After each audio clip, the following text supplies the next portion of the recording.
Good morning, Mel. Thanks so much. And I've got a book in my hand right here. This is called Painkiller, a memoir of big league addiction. And we're talking to Brantt Myhres.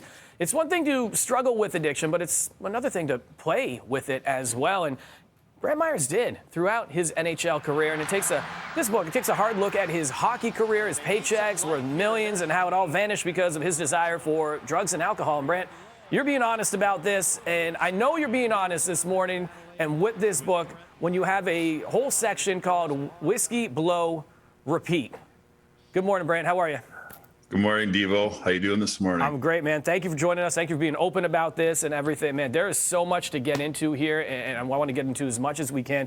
First, why now? Why did you want to get this off your chest and share it with the world? I don't think there's ever really a bad time, Devo, to tell you the truth, to spread the message of hope. And, for me, there were so many times that I was feeling like that hope was lost. And there was just some form of glimmer of light that I could hang on to, especially after my fourth suspension. And then into my fifth suspension, the light finally went on. Yeah, and that's what it was. Because, when I'm reading through the book and I'm looking at your story, I'm like, when was it that you said, okay, enough is enough? Because you are the only player to ever be banned by the NHL. Yeah. And, that's not a nice, career stat to have. Yeah, but you know what? On the other hand, I wouldn't take any of it back. I mean, the messages that I've had so far from the people that have read my book has already made it worthwhile, and it's only been out for a week. Yeah. But as far as when did it change? It changed February 18th of 2008, and I finally, I got arrested, and things got really nasty that night. And I was broke, living on a friend's couch with no money, and my daughter was going to be born in I believe it was 7 days. So I either had to say I'm going to get sober, or, there's going to be somebody digging my grave. Yeah, and, it definitely opens your eyes. And I guess that means Chloe's 13th birthday is coming up in a few days? Yeah, she'll be a good old teenager. Oh, man, I feel you. My niece just turned 13 on the weekend, and I was not ready for that at all.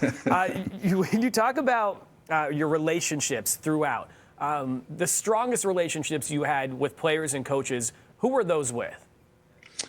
Well, I would probably say Daryl Sutter was the one guy that, almost again felt like a father to me. And it started early in San Jose. And I just never left the bond.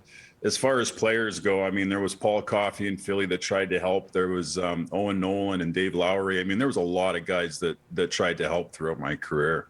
Yeah, and for people that are struggling with what you were going through during that time, how is it for them to relate to you as a hockey player if they're just going through their everyday struggles? Because you were doing the same. You were waking up and making a decision each day, right?